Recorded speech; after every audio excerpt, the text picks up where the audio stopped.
Let's go. I'm excited to be here today with my new friend, Fabiana Claure. Fabiana is a concert pianist, music business strategist, and an AI innovation leader. She helps music performers and educators transform their expertise into scalable, profitable education businesses. She has a background in a doctoral level concert pianist. She's a university professor and a co-founder of a nationally recognized music academy, developing the Musician's Profit Umbrella framework. So I'm excited to connect with her today to have a discussion about, as an independent artist or music educator, what are some of the best ways that you can share your music and share your art with the world?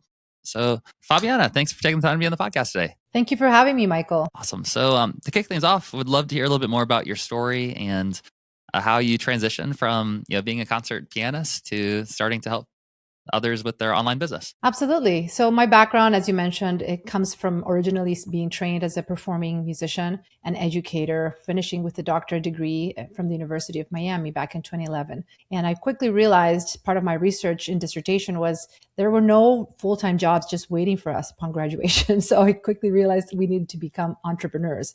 And when I say we, I mentioned me and my husband, since we were both on the same doctoral track. So there was no backup plan, if you know what I mean. The two of us had to come up with a way quickly to sustain ourselves after school. So we built a music school called Superior Academy of Music and really learned how to run a business from the ground up. We had not much preparation for it, as you can imagine, but it was a really interesting experience to learn by doing and to integrate all our knowledge as musicians and educators while also learning about business and sales and marketing and customer service. So for 5 years, we were pretty much a mom and pop shop. We were doing everything in the business and running the day-to-day, teaching one-on-one piano lessons and running a typical music academy in the format that most of us have been taught to do, which is teaching and administration. And quickly after that 5-year mark, I realized that I wanted to do more. I wanted to share the knowledge that I had gained from running a business. And I felt that there was more out there for me. I could help even more people beyond the students I was working with as a piano teacher. So I reinvented myself and decided to start looking outside the area where I was living in Florida, and the opportunity to apply for the University of North Texas to build their music business kind of fell on my lap. I saw the description of the job.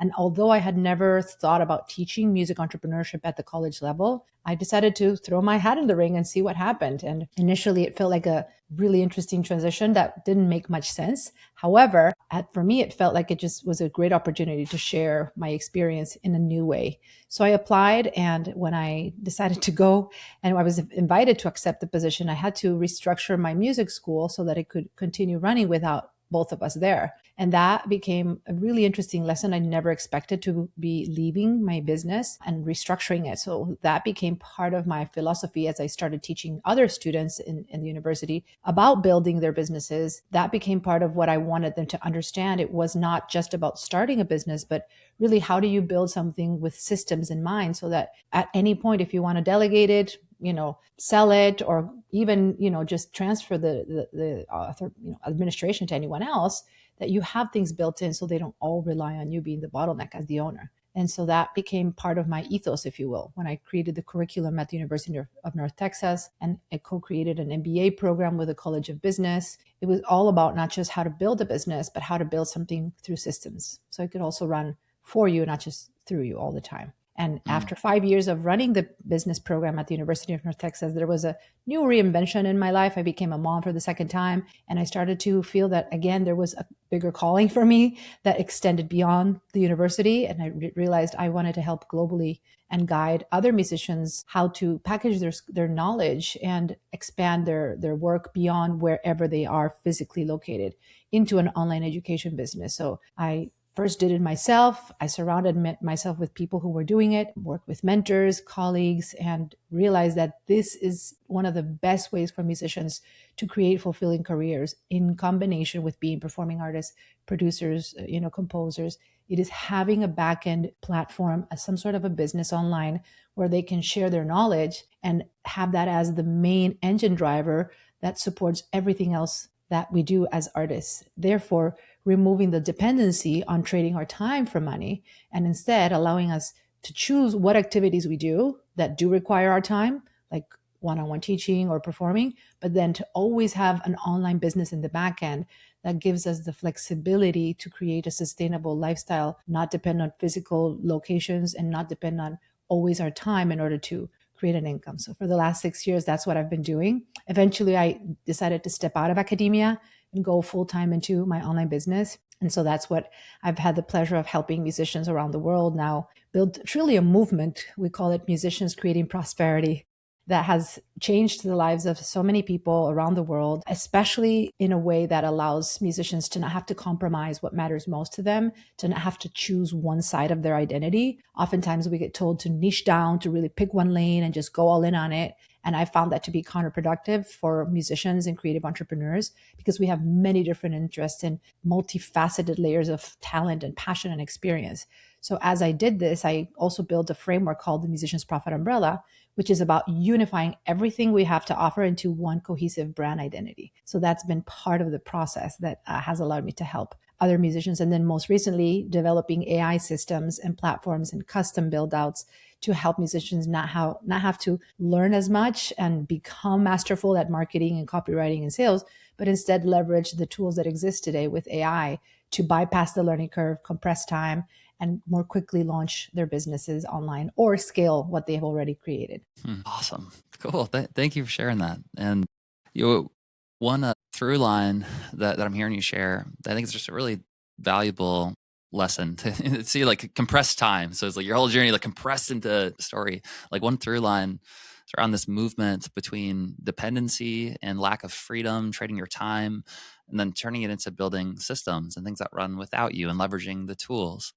Yeah, I'm curious. There's a part in your description where you talked about, on paper, a period of your life where you're very successful on paper, but you're feeling exhausted behind the scenes. And so I'm curious what your life and career really looked like at that moment. And maybe for anyone here that's listening to this right now who kind of feels in that, in that zone, what you learned from that. Absolutely. I wish it would have been only once. It's happened many times, Michael. And it always is at the edge of a breakthrough that leads to an ascension, a positive growth. But usually my biggest shifts and the things that have forced me to spring into change and action have come as a result of feeling constricted, feeling limited. I believe part of that is just the way we're trained as musicians. We're not really taught how to build a brand, how to reinvent ourselves, how to properly communicate the value of our expertise. And instead, we're really trained to try to fit in, to try to be chosen, to try to appeal in a way that always requires our physical presence. So my first kind of choking point was when I had built my one-on-one music academy. I was teaching full time, running the business full time.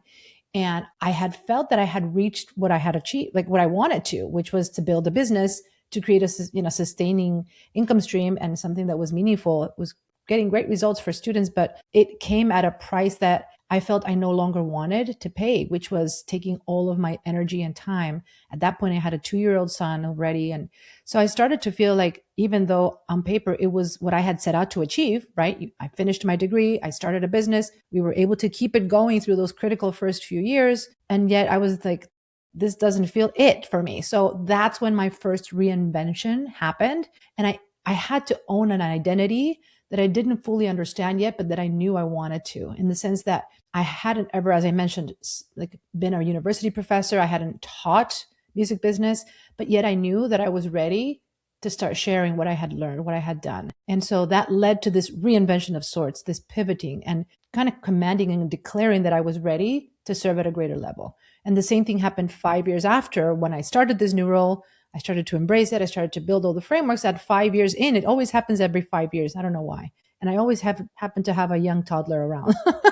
So within 5 years after running the business program at UNT, I started to feel once again that my time was completely full. It was committed to my job, right? And even though I was running the business remotely, my husband was primarily driving the business, running things, from across the country. I felt that, again, that elusive faculty position that we all are taught to desire, especially if you go through doctorate degrees and everything, it didn't fit anymore. It was like a shoe that didn't fit. It felt like something was missing again. I felt constricted with the limitations and the schedule and just the lack of more autonomy over my income and my time, in a different way, but it was the same problem. So that forced me again to say, okay, now what? Like, how do I reinvent myself? Even without having done it exactly in that way, I had never taught online. I had never positioned myself as an online brand. I had never really shared with my network that I could coach and I could mentor. But yet I decided this was my time to look at everything I had to offer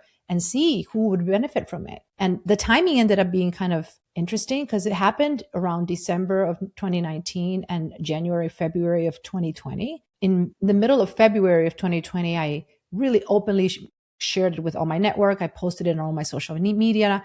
I put together like a narrative around what I was planning on doing. And I wanted to help other musicians globally now, not just within the context of the academic setting that I had. And then March happened and the world turned around. Everything was upside down with COVID. And that's when I realized, wow, I really need to lean into this because musicians need this now more than ever, right? So it was interesting how the timing kind of all fell into place. And it really helped me feel that my life had an even deeper purpose. There was something so much deeper that I was being called to do. And it just felt like something I had to just really go all in on. And I truly feel these things happen for a reason. So for Mm. all of the listeners here, like the biggest breakthroughs are usually on the other side of the breakdowns. You know, when you're feeling like things are falling apart, where you're feeling like you have nowhere to go, where you're lost, those are the moments where something is going to come new into you, whether it's through your own discovery or through a series of external circumstances, but will call a part of you that you may never knew existed until you got to that breaking point. So I welcome those moments now, and I'm not happy about them. They're always uncomfortable, but I Mm. always realize this is something that's going to lead to a totally different direction. It will change everything for the better in the long run. You know what I mean? Yeah, yeah, I do. I know exactly what you mean, and it is really interesting how a lot of times the most challenging, like dark, hard times end up being the things that are literally the greatest catapults and the things that help you to evolve or grow or have Yeah. breakthroughs. Yeah. Are you familiar with the hero's journey from Joseph Yes. Campbell? Yes. Yeah. Yes. You know, that framework is so interesting, and the death and rebirth cycle. So it Mhm. doesn't surprise me to hear that you had those cycles, and every breakthrough has been on the other side of that challenge. And hopefully, it's inspiring to people who may be in the middle of one of those right now, and maybe because when you're in the middle of it, even if you know that this is like a part of the breakthrough, it still can be really challenging, and Yeah, going through that sort of for that sure. caterpillar turning into a butterfly it's uncomfortable. It's also beautiful at the same time. It is. It is. And everything is in our own perception of the situation. That's one of the things I would say that's been the greatest lesson from all these different periods of my life. From having been, student first, going through multiple degrees, then becoming a business owner, then becoming a university professor, and now being like a global online strategist. Basically, every step has required an elevation of my personal development, not just acquisition of skills or learning this tactic or that tool. It's about becoming a new version of myself at each stage. And when those challenges happen, it's that moment of deciding, how do I handle this? I get to handle it like the person I'm becoming, or I get to handle it like the person I have been. And that decision is what can actually make or break your ability to move through it. And usually, every time I've been in those moments, I've had to call in the future Fabiana, not the present one. I've had to make decisions out of the future Fabiana and ask myself, what would she do right now? And that has been a crazy, incredible hack. So, for anyone listening, if you're right now there, don't try to solve the problems from who you are now. Ask yourself, who am I becoming? What are the qualities of the person I know I need to be to make my dreams come true, to create the life and business that I want? And how can you call those qualities now and invoke them into helping you decide and take action from a place of certainty, even though you have no idea what's ahead of you? You know what I mean? Hmm. Absolutely. Yeah, I think it's almost like that thermostat analogy where, if you set your thermostat at where it currently is, then you basically will just stay there. But if you set it higher, if you call in the future version of yourself, then something can kind of kick in and pull you up to that place. It's a lot easier too to give yourself advice when you can get space from the perspective. And so calling in your future self is almost like it lets you look at yourself on the outside looking in from a tapping into something, that's like a source of wisdom. Yes. But isn't that funny how it is like it's coming from ourselves? It's literally coming from ourselves, and it was there the whole time. But Mhm. also having that frame can be a big unlock. Yeah, and it almost helps you not take it so personal. I think it helps you remove some of the pressure Because when you're trying to make decisions out of the patterns that have brought you to this moment, you're bound to repeat the same mistakes, right? You're bound to repeat what you've done. As we say, your external reality most likely is related to the way you've made decisions and the way you've acted. So, perpetuating those same thought patterns and decision making patterns will usually keep you in a loop, right? I call it the misalignment loop. And so, in order to break that loop, you have to start making decisions differently and, becoming more courageous, creating better boundaries, whatever that looks like for you. Sometimes it's being willing to have uncomfortable conversations and be okay with that. Sometimes it's regulating your emotions. Sometimes it's being able to, as you said, to pause before reacting. Sometimes it's just as simple as taking care of yourself, just being more balanced so you can better think. So whatever these things that you're having to decide on, it's always important to say, okay, how do I make things new? How do I make them feel fresh? And how do I embark on this next challenge with a sense of wonder because I don't know what's ahead? And I've maybe never made decisions like this before. So that is almost like you get to put yourself in another situation and embody a version of you that you've never tried. So it's also, I think, exciting. Awesome. It reminds me of that quote from Albert Einstein about the definition of insanity. Yeah. Definition of insanity is doing the same thing over and over again, but expecting different results. And so what I'm hearing you say is that, part of where transformation comes from is getting awareness to recognize that the same things that you've been doing and the same patterns that have been happening over and over again aren't going to change things in and of themselves. And if you need to transform, you need to come at it from a different vantage point to make it new again. Cool. So curious, having so much experience, both personally as an artist going through this, and then also starting to mentor and help other artists, what would you say are some of the biggest challenges or mistakes that you see musicians make when they first try to go down this path of packaging their expertise into either a course, coaching program, or membership? Okay, great. I love that question. So first of all, the first mistake is thinking that you're not a teacher. Like, yeah, you couldn't educate. A lot of active performing musicians have this notion of teaching as something very constrictive. And some of them have had very bad experiences and they say, oh, no, I don't want to teach. I just want to sing. I just want to tour.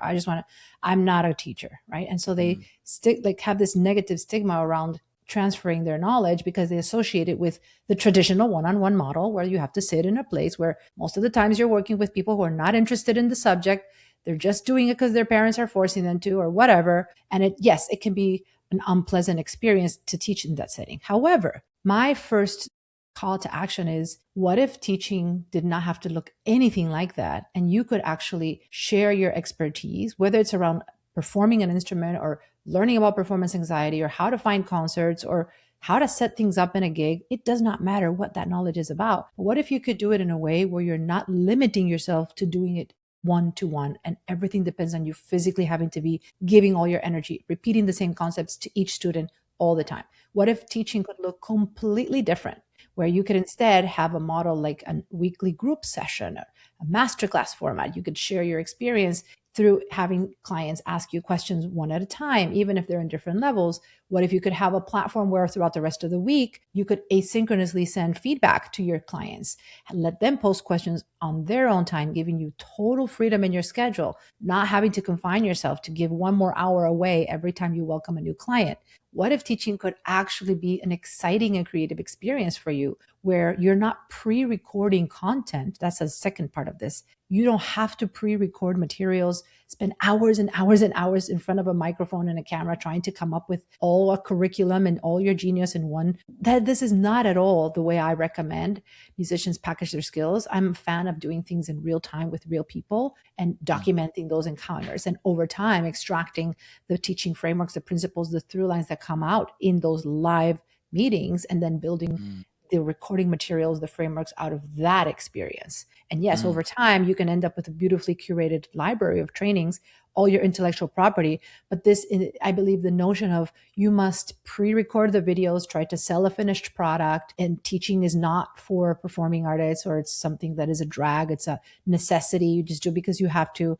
Those are the two things that I always highlight need to be reframed, because number one, teaching could be completely different.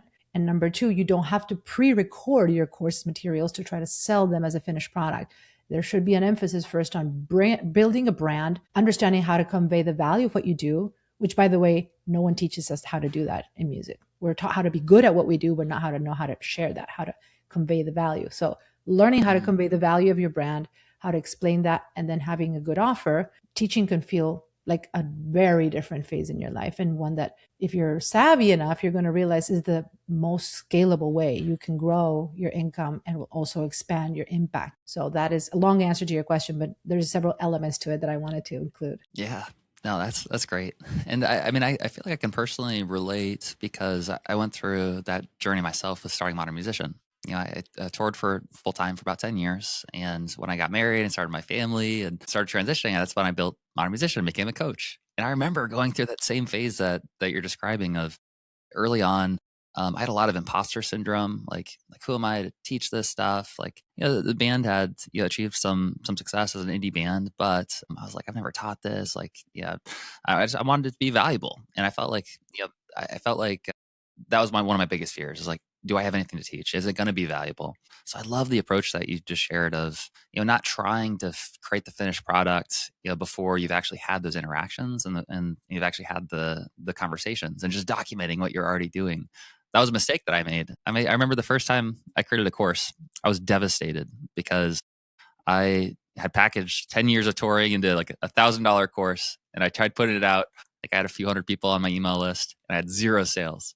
I was like, so much work and effort and everything went into this, and it felt like it was because it was not good enough. And it wasn't until I started doing what you just suggested of actually having conversations and getting to know artists personally, face to face, and then that started over time to expand into models and frameworks that came out of that shared connection. So I can tell that what you're sharing is coming from that experience as well, of actually going through that, and I can see why other people might be going through or having felt that same thing that I also felt when I was going through that. Absolutely. And don't get me wrong, I think there is a time and place for packaging pre-recorded materials and selling them as a finished product. I don't think it's a bad idea. I just think there's an order that I have found to be much more strategic. In other words, as you're building this for the first time, right, which is the case for most musicians, the way to start is not by pre-recording and trying to sell something, but instead it's to understand truly how you want to be seen, communicating the value accordingly, learning how to attract the right type of client, how to enroll them. And once they're in, then you start building the materials in a responsive way to what they need. In my case, I started my first online program when most of my clients were university professors, just like I was at the time. And they joined my first cohort and they were very academic. They were serious. They thought, where's the course? I want to see the whole library. What's the syllabus? And I told them candidly, I have nothing created. Everything I'm going to build will be done week by week based on what I see that you are struggling with and how I want to help you address the specific challenges that you all are going to bring to me. Of course, I know that I have a lot to offer. I know that I'm going to be able to support you. And there are elements that are part of my signature approach, but I'm really going to take the time to curate and build everything along the way. And when you have done a good enough job of building a human-centric brand that allows people to trust you, then you should be able to communicate that in a way that has no problem with students, because ultimately they trust your vision, they trust your leadership. And if you've done a good enough job of conveying that value, they won't care whether they come in and they have 20 hours of trainings or none, because they're coming in because they want you. You see what I mean? Yeah, that definitely makes sense. Yeah, I think one of the mistakes or the challenges that I had when doing that for the first time, which I think is solved by starting the way that you're recommending, is I think I misunderstood what people actually needed, or what they were really looking for, what their challenges were. And so I spent all this time packaging what I thought was the most important part, and then I realized after talking with people and asking them what are their challenges right now, what are they struggling, like that's actually what it was. And so getting in sync and actually serving them based on that was much more fruitful for both sides. So that's great that you package that as the first the first thing is actually getting that research and then turning that into methodology. Yes. So how does someone who is having those conversations and doing doing the initial research and enrolling new students, how do they make that transition from starting to do the one-on-ones and starting to develop the frameworks into actually codifying it into something that is more systematic and more scalable? Yeah. So first of all, I highly recommend not to start in a one-on-one type model. I actually recommend starting in a group model. Why? Because it gives you a format where you have more control over building the systems in a way that appeals to the different types of students, but also gives you leverage in how you manage your time. Here's the problem with the one-on-one model is that it limits you to have to only work with one student at a time and create content and repeat a lot of the things with each of these students. And then by the rest of the week, if you only see them once a week, then they're reinforcing, negative patterns on their own, to which when they see you the following week,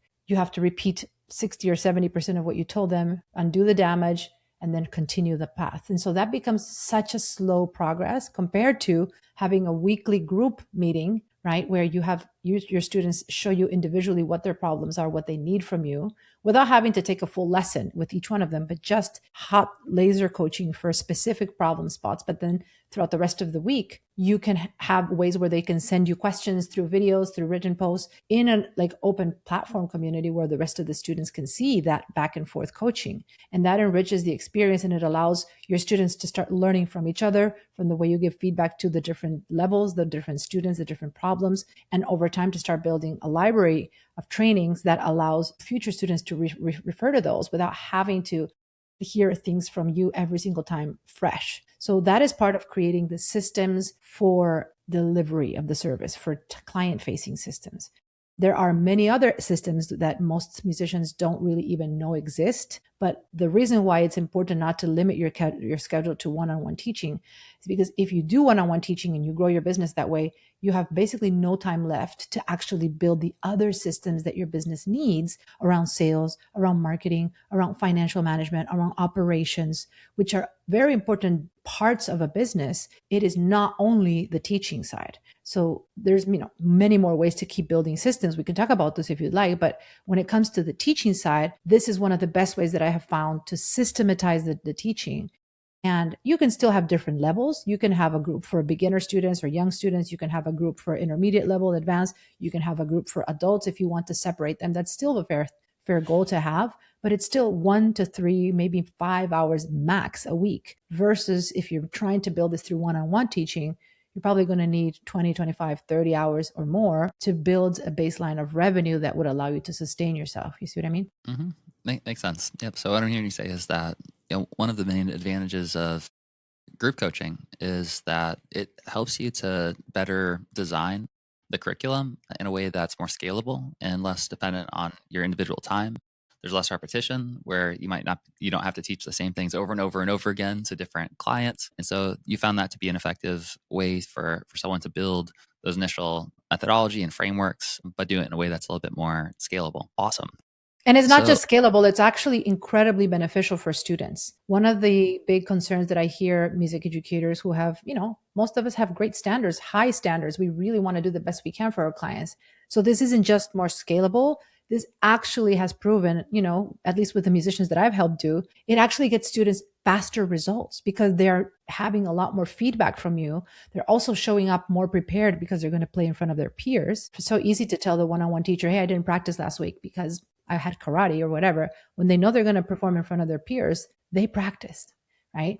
And they make a lot more progress in between each of the sessions. Plus, they have the asynchronous element throughout the rest of the week where you can hold them accountable to certain homework assignments and have them send you a video the next day in 24 hours, 48 hours, and say, I want you to show me this thing I'm showing you now in our masterclass. Send me a full video applying that thing. You don't need to wait till the next session to see that. So it basically can compress time when it comes to learning.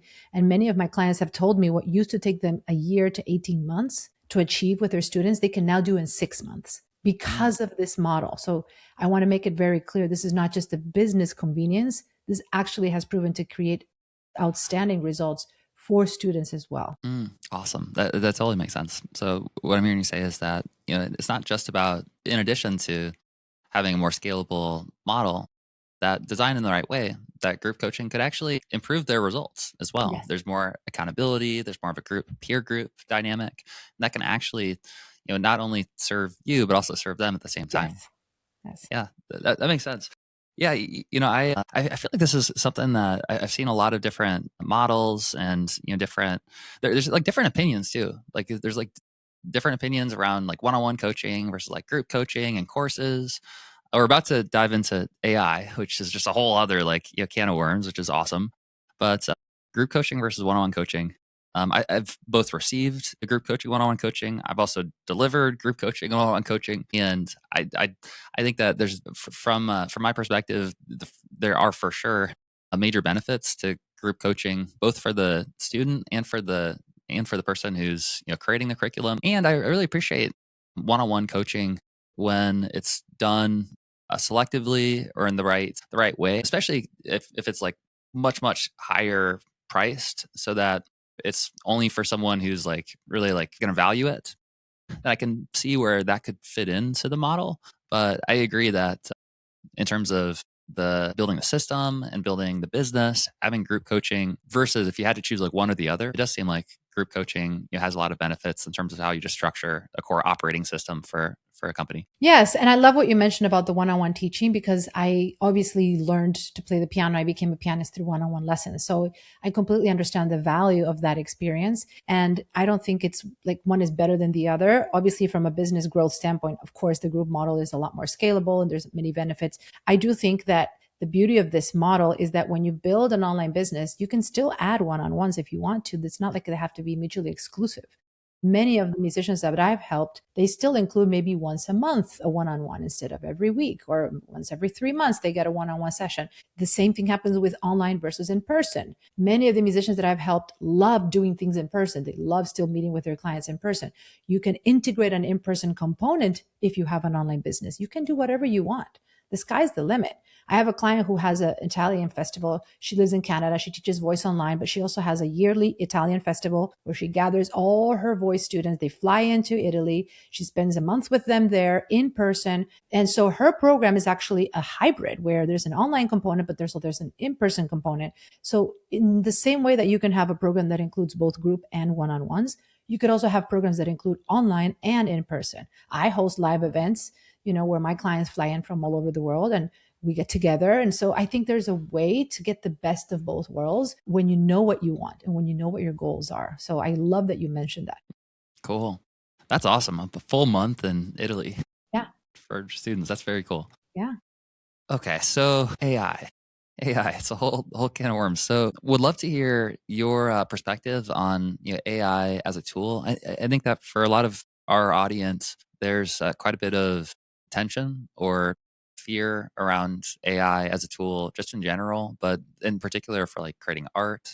For the music, things like Suno are under a lot of Yes. scrutiny. And so, I'm curious, how do you approach AI as a tool? And how would you recommend that someone who's listening to this right now start either exploring using the tool, or what are the main benefits, and what are some of the boundaries that you might set in terms of how you use AI for yourself? Thank you for sharing that question. I think it's a very important one. And I can see that you're already like kind of wormed. There's this feeling about AI that I can see is controversial. And here's how I see AI. AI is here to stay, folks. There's no way around it. Just like when, we went from the typewriter to the computer, when internet became a thing, when we went from walking around with heavy Nokias that could break our feet if we fell on them, and now we have a smartphone. AI is here to stay, and it will only become more and more accessible as time passes. So rather than see it as a threat and try to create it as this sort of like potential enemy to artists and our livelihood, the best success that we can have is by understanding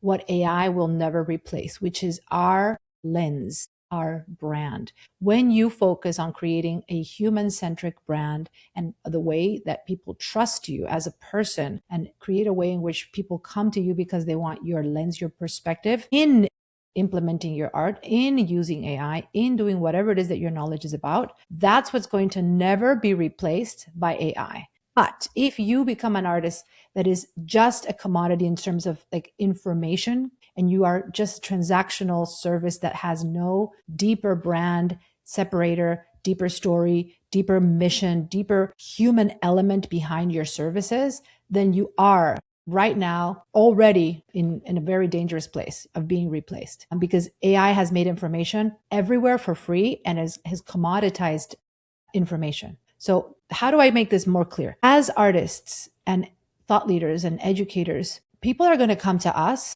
not because of what we know only, but because of our unique perspective on what we know, the way we implement what we know, the way we apply what we know, the way we teach what we know. And if you can convey how your unique story, background, travel, experiences, challenges have given you a unique insight, then you are not just going to be a service that is based on providing very high quality information. You're going to be the discernment of that information, the guide of that information. And that's what they cannot get with AI. With AI, they will get the information, but they won't get the lens through that, how to implement that information. So what happens in the case of composers, right? Songwriters who are literally being told, well, no one's going to hire me now because they can produce music with Suno. And filmmakers and producers are just going to go and create music with AI and publish it and just all these things. What is my role now if no one's going to hire me to create music? Here's the thing. This is why I want to empower your audience to not let this idea of not being an educator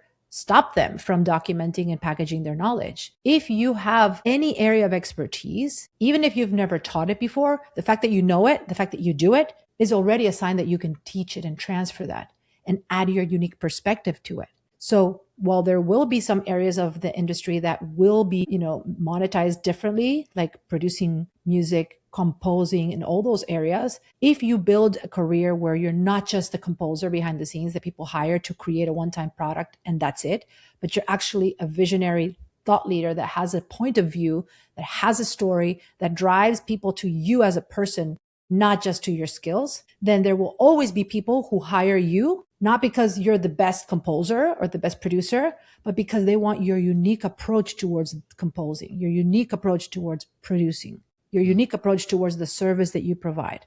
They're more driven by you than by your knowledge or your service. So that is the challenge that we need to embrace as artists, is how do we build a bulletproof personal brand, basically, that gets people a very clear idea of what makes us unique. And that's something that AI will never replace. You see what I mean? Yeah. Yeah, that makes a lot of sense. So what I'm hearing you say is that in a world where a lot of the tools, the skills are being uprooted because we have AI able to create technically things that used to be required by a certain role that might have taken decades to create. So that part of it, if all you're doing is a commodity, then you are at serious risk of being disrupted. But if you focus instead on creating your unique lens or your unique perspective and turning your knowledge into a source that actually creates something that has personality or something that's unique, that's a way that, because AI is going to be sort of generic or bland, or it's going to it's not going to have your unique story and vantage point and personality. And so that's why you'd recommend right now leaning into that particular part of it. Yes, and I really feel it's the most strategic way of approaching the imminent changes and disruptions that AI is here to make. And this actually may be a blessing in disguise. I'll tell you why. Because up until AI showed up as this big threat for that type of artist, right, which relies mainly on done for you work, let's call it that, right? It's the artist that is being hired for a specific project. They're being paid to produce, to create, to write, and then that's it. There's no more in the relationship than just give me the product and now I'll pay you for that and that's it, right? The problem with that model, with or without AI, is that it is a time for money limited model. You're trading your time in order to get paid. You're creating something and you're getting paid for that, and that's it. I'm not talking about composers who publish their own music and then get royalties. That's a different type of revenue stream. That's more of a passive, recurring revenue stream that I'm talking about done for you work, right? Session players, composers who get hired to produce something and then they have to be paid for each time they accept the project, they have to sit down and work, right? Before, that could become, like, many people relied on that livelihood. Now that no longer is the case. So it's forcing artists to actually build a smarter business model where they now have multiple income streams. They're no longer depending on just the time for money model, but now if you want to survive, you need to have an online business. You need to find a way to package your knowledge differently. You need to create a brand where you want people to come to you, honestly, for whatever you offer, whether you have a course, whether you have a program, whether you sell software. I mean, it does not matter what you end up offering. When people come to you because they believe in you and they trust you, you can sell whatever you want to sell. But that part of having to build a brand was never as urgent as it is now. You see what I mean? Now you must do that. But actually, I think it's a good thing because artists can truly create freedom. I believe, and I've seen firsthand what happens when you have this type of back end business. You go on tour, you don't have to depend on the income only from the gig. You record an album, you're not depending only on the income from that album. You write a book, you're not depending only on the income from the book.